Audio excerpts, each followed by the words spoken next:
Walter Hartley. That's impressive. He's all puffed up, and he's all proud, and it's all good. And that minor disappointment simply becomes part of the fair experience. It doesn't take away from the wonder. It doesn't take away from the joyous expectation. It doesn't keep him from trying something else again. Have you ever gotten a dime in the flat dish floating on water? You know, once out of every 300 tries, right? But he's game. He's going for it. He's got his calf in the ring. It's very beautiful calf. We'll come back to Sage in a minute. So we have this ability to remind ourselves of the bigger picture. To take a moment and look at the disappointments or the frustrations or the places where we feel overwhelmed or the dark spots, whatever they may be.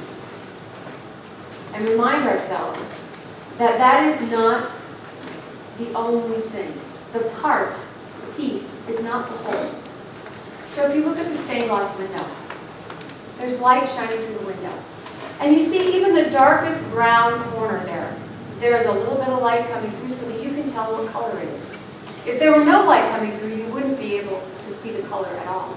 But we can see all of the colors. The light shining through these various panes of glass. It's like the divine light shining through all of our experiences in our life. It doesn't matter what color it is. As long as the light is shining through, it's part of the picture.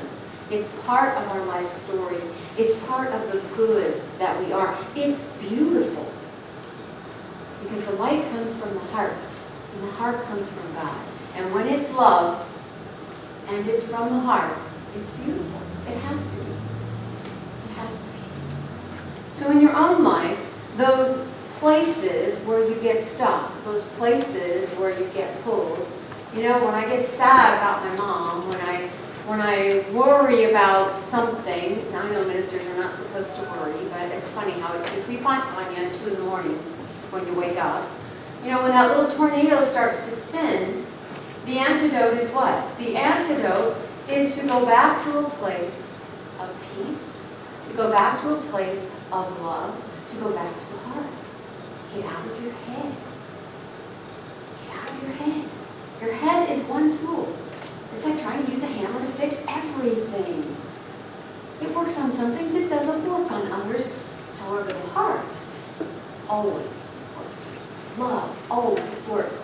Light always lifts up everything, everyone.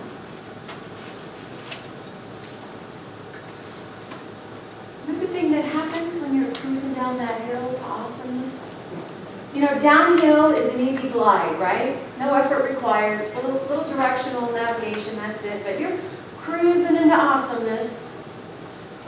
And one of the things that happens is those limiting boundaries have a tendency to fade away. When you're on a road trip with just the open road in front of you, yeah, you notice the sign for the state line, but it doesn't interrupt your trip, does it? It's not like you stop and go, oh, Arizona. And then keep going. No.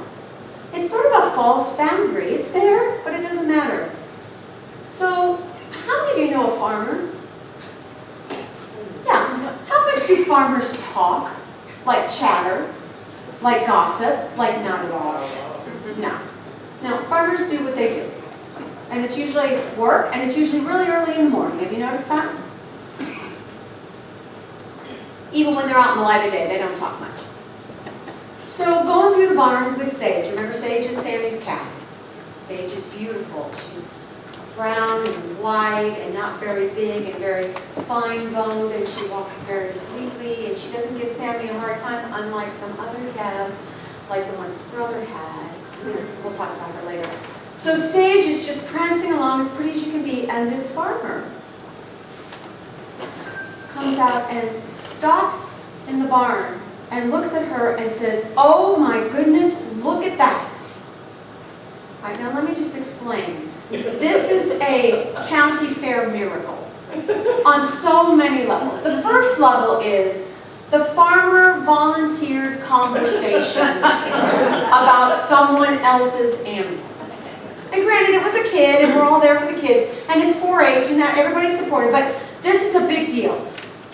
But the big miracle is brown and white sweetness is a Guernsey. This farmer raises Jerseys. That's a whole different kind of cow. It's a different color. They look different than a Guernsey.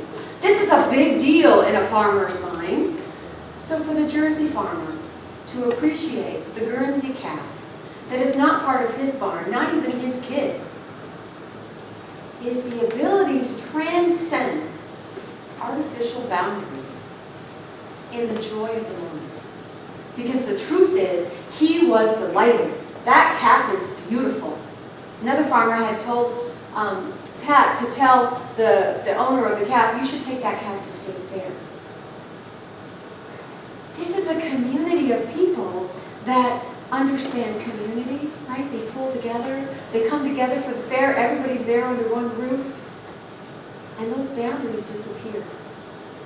And how many times in our own lives do we stop ourselves from saying hello to somebody, from reaching out a hand, from speaking, from asking a question, because someone looks different, doesn't work here, belongs to that side of the family that we don't talk to. How many times do we do that?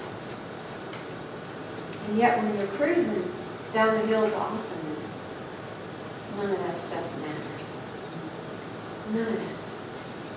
When you are in your heart, when you are in your joy, when you are taking delight in your surroundings, when you are having fun, that's all you're doing. You know, when we band together in crisis to be of service, we don't care where the guy next to us comes from. We're just hoping that he doesn't drop the sandbag we're handing him, right? When we join a community choir and we all start singing, I don't care that the guy down there on the end comes from the Presbyterian church and that guy's a Lutheran and, oh yeah, this one's New Thought, he's okay. We don't care. We're singing. There are no boundaries in joy. There are no boundaries in love. And if we would be just as kind to ourselves as we are to others, if we would be just as joyful about who and what we are as we are with our friends and our neighbors, we wouldn't have any boundaries within us either. And that's a blue ribbon for everybody.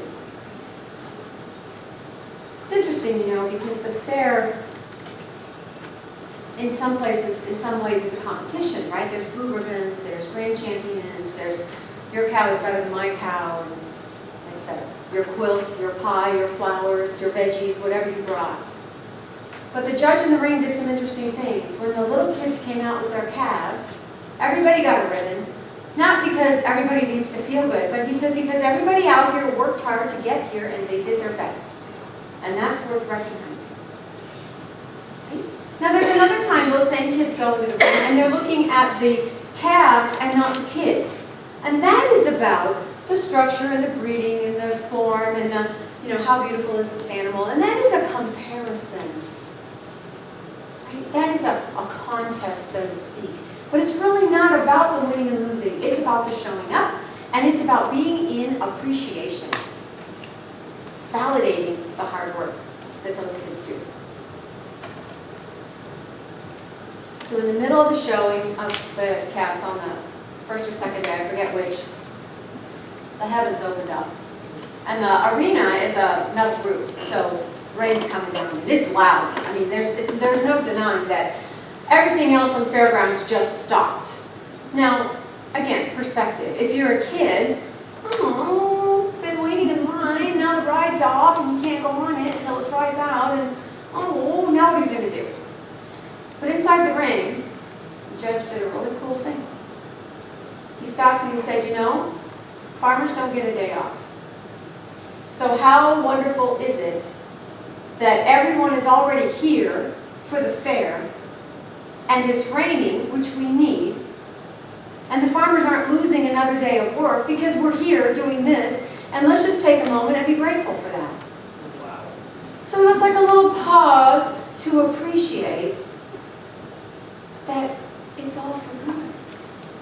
The timing is perfect. Everyone is supported. We are all sourced, infinitely so. How good it is to remember why and how and when to be grateful.